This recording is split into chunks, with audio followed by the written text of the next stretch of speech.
Hey, good morning. It's a Monday, May 23rd. Thanks so much for being here. Welcome to Everyday Talk 24/7. So great to have you along. And a special shout out and thanks to my multi-talented friend Natalia Gerber for making the really cool video intro that you saw this morning to lead into the Everyday Talk channel videos. Natalia, thank you so much. It's Mondays. I like to talk about worldview on Mondays. And this morning we're going to talk about worldview and planning. Worldview and planning. Now there's three things we need to remember about our planning. We're looking at Proverbs 16 to give us some help with this. But the first thing is we need to plan and plan well. That's important. The second thing is we need to commit those plans to the Lord. Seek His favor, His blessing. Plan with God in mind. The third thing, and maybe the most important, is that since we're committing it to God, and acknowledging His sovereign will and control, our plans can change. And they quite often do. And we can have peace about that. So plan well and commit it to God, but realize that plans change because we don't know what God's about, but He does. So let's look at Proverbs 16 to get some help with this. First verse, we can make our own plans, but the Lord gives the right answer. So we acknowledge right away it's important to plan. And the Hebrew gives a sense that these are well thought out plans. These are things that we think about, that we want to make happen, as opposed to haphazard planning. So that's a good thing. So I'm not down on planning at all. I could be a better planner. But in our efforts, we make our plans, but we acknowledge that God is the one who does the right answer, which leads us to the second thing. The next point is that even though our planning, in verse 2, we may be pure in our own eyes, we have made motives that we think are good, our intentions may be great, we may have the best of plans, but everything is going to work out. But the Lord knows our motives. He knows whether or not it's a good plan or not, which is a good thing, because if all the things that I've planned came about, things wouldn't be very cool. So we commit your actions to the Lord, they will succeed under the direction of what it means to be committed to God. This is not a formula. If I say some magic words, then God is committed to do whatever I want.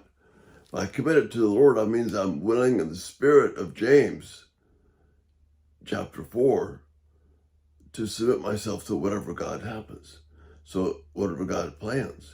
So I can, as James says, I can plan to go to this city or that city, make some money.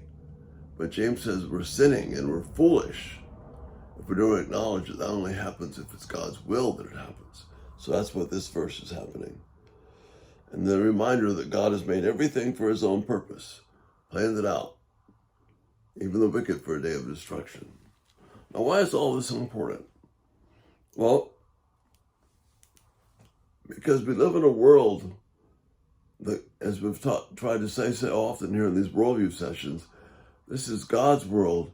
He's running it in the way that He thinks is best.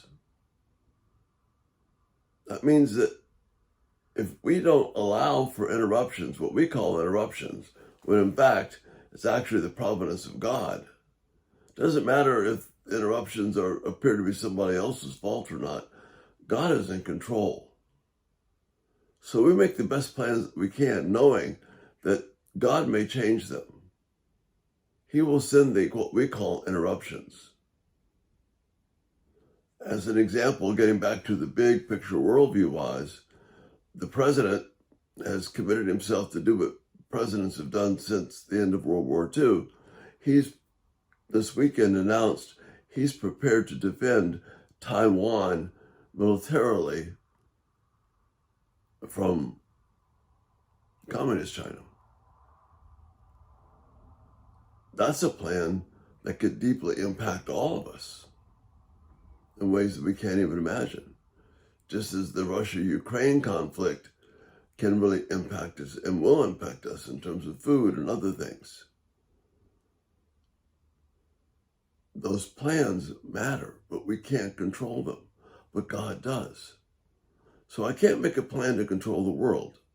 Jesus tells me I can't even make a plan that will control the next minute. So we've got to stop acting like we have that kind of control. But in contrast, I plan well. I plan wanting to serve God. But then I have the humility and wisdom to realize that God is going to bring about his plans. And if he brings about a change in my plans, no matter how much I wanted to do the right thing, no matter how much I thought this was the best thing, I can trust God that he's done a better thing. Even if it looks like it's really hard in the moment, I can trust that God has done a better thing. That's where my hope is in planning. So this little section in Proverbs 16, 1-9 is finished off with the 9th verse this way. Yes, we can make our plans, but the Lord determines our steps. Yeah, we make our plans, but God determines the steps. And that is such a comforting thing. Because when we plan something, when we want it to work, we want it to work, we want it to work. And sometimes it doesn't work the way we want. Sometimes there's a total change, total interruption. God's behind all of that. And he's doing it for our good.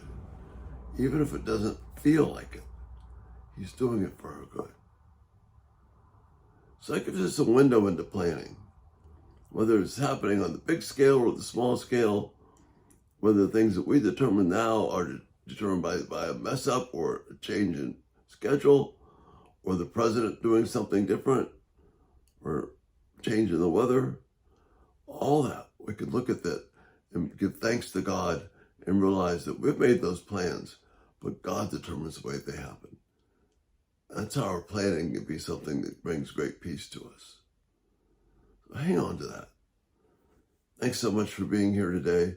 Check us out everydaytalk247.com. If you haven't subscribed, as the video showed you at the beginning, hit the subscribe button. The videos will come right to you. Thanks again to Natalia for a really great job. And Lord willing, we'll see you tomorrow. In the meantime, plan well, but know God is the one who determined the way it makes it happen. You have a great day, and we'll see you soon, Lord willing. Bye-bye.